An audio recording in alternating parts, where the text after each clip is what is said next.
भारतेंदु युग के प्रमुख कवियों में महावीर प्रसाद द्विवेदी, श्रीधर पाठक, अयोध्या सिंह उपाध्याय हरिऔध और मैथिली शरण गुप्त के बाद प्रमुख कवि हैं नाथुराम शर्मा शंकर।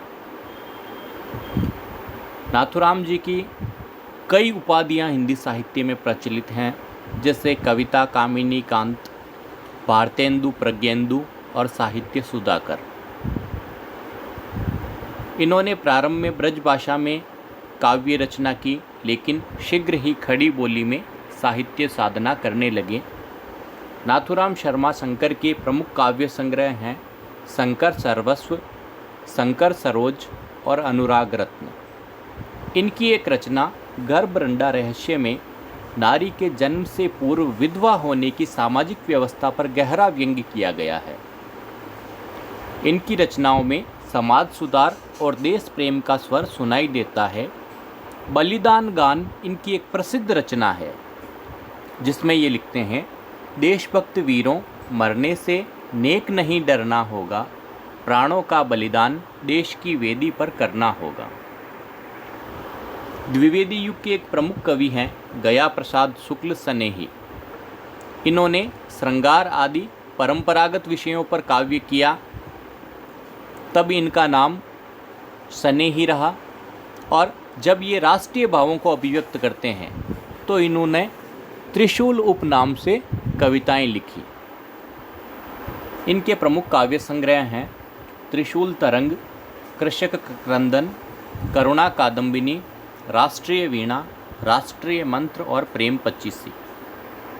इनके काव्य में भी राष्ट्रीयता और समाज सुधार का स्वर सुनाई देता है। इनकी एक प्रसिद्ध पंक्ति है, जिसको न निज गौरव तथा निज देश का अभिमान है, वह नर नहीं नर पशु निरा है और मृतक समान है। इसी युग के एक प्रमुख कवि पंडित राम नरेश त्रिपाठी। त्रिपाठी जी के प्रमुख काव्य ग्रंथ हैं मिलन, पथिक, मानसी और स्वप्न। इन काल्पनिक कथात्मक प्रेमाख्यान काव्यों में इन्होंने प्रेम, प्रकृति और मानवता के आदर्शों को संजोया है। काव्य इतिहास के विषय में इनकी रचना कविता कौमुदी हिंदी काव्य के इतिहास को प्रस्तुत करती है। इनके काव्य में देशभक्ति, प्रकृति चित्रण, प्रेम का उदात्त स्वरूप मिलता है, जो राष्ट्र प्रेम और मानवतावाद के रूप में प्रस्तुत हुआ है।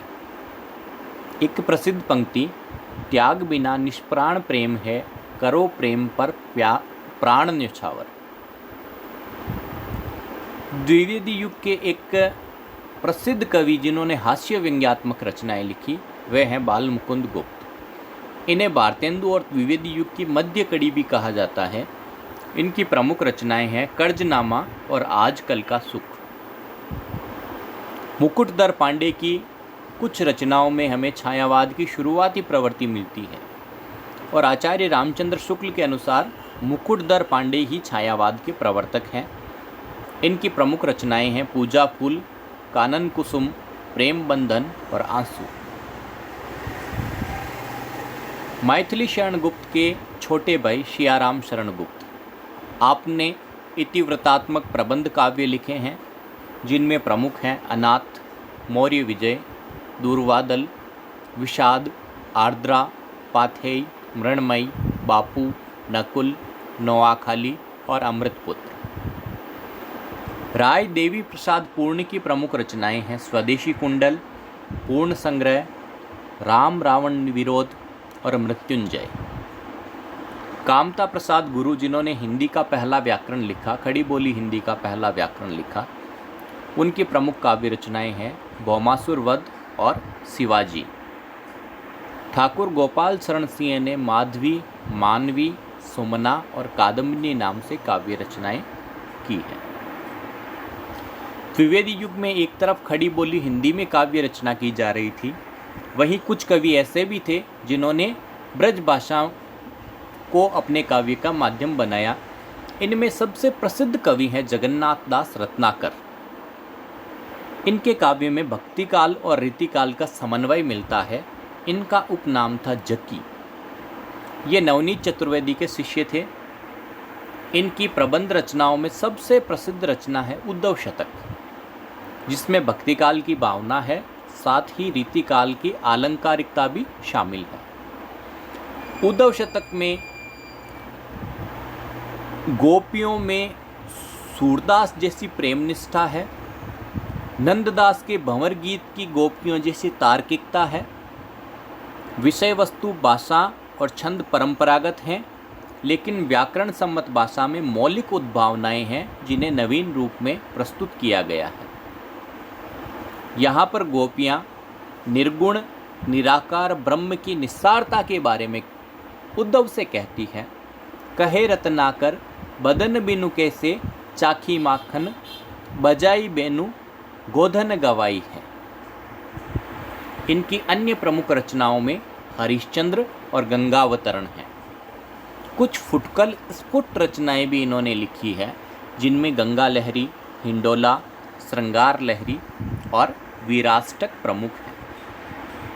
इनकी भाषा में लाक्षणिक मूर्तिमत्ता है, प्रयोग वैचित्र्य है, वर्ण मैत्रिक और नाद सौंदर्य, जिससे संगीतात्मकता की सृष्टि होती है। ये सब इनकी भाषाओं के गुण हैं। इन्होंने बिहारी सतसई पर एक आलोचनात्मक ग्रंथ लिखा है, जिसका नाम बिहारी रत्नाकर है। पॉप के एसे ऑन क्रिटिसिज्म का रोला छंद में इन्होंने समालोचनादर्श नाम से अनुवाद किया। इस युग में ब्रज भाषा के दूसरे प्रमुख कवि हैं सत्यनारायण कविरत्न। इनका उपनाम है ब्रज कोकिल। इनकी रचनाओं में हमें भक्तिकाल और आधुनिक काव्य का समन्वय मिलता है। इनकी प्रमुख रचनाएं भ्रमरदूत, जो देश की दुर्दशा पर आधारित है। साथ ही इन्होंने हृदय तरंग नाम का एक संग्रह लिखा। अनुवाद के क्षेत्र में भी आपका उल्लेखनीय योगदान है।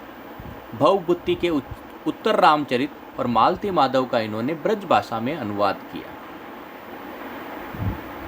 लाला भगवान दीन ने ब्रज भाषा में वीर रसात्मक रचनाएं लिखी। प्रमुख रचनाएं वीर बालक, वीर छत्राणी और वीर पंचरत्न, ये बाद में खड़ी बोली में भी लिखी गई। इनकी ब्रज भाषा पर उर्दू और फारसी का प्रभाव दिखाई देता है। राय देवी प्रसाद पूर्ण द्विवेदी युग में समस्या पूर्ति के आशु कवि के रूप में प्रसिद्ध रहे। किसी एक विषय पर या काव्य की कोई दो पंक्तियां लिख के उसको पूरा करना, इसे समस्या पूर्ति कहा जाता था। और तुरंत कविता लिखना आशु कवि। इनका संग्रह पूर्ण संग्रह नाम से प्रकाशित हुआ। वियोगी हरि की वीर सत्सई वीर भावों को प्रस्तुत करने वाली एक प्रमुख रचना है, जिसमें वो भारत के ऐतिहासिक गौरव को, वीरता को याद करते हैं और पराधीनता के दुख को भी व्यक्त करते हैं। वे लिखते हैं, पावस में ही धनुष अब, सरित तीर ही तीर, रोदन में ही लाल द्रग, नवरस में ही वीर। यानी अब वो वीरता का जमाना दिखाई नहीं देता।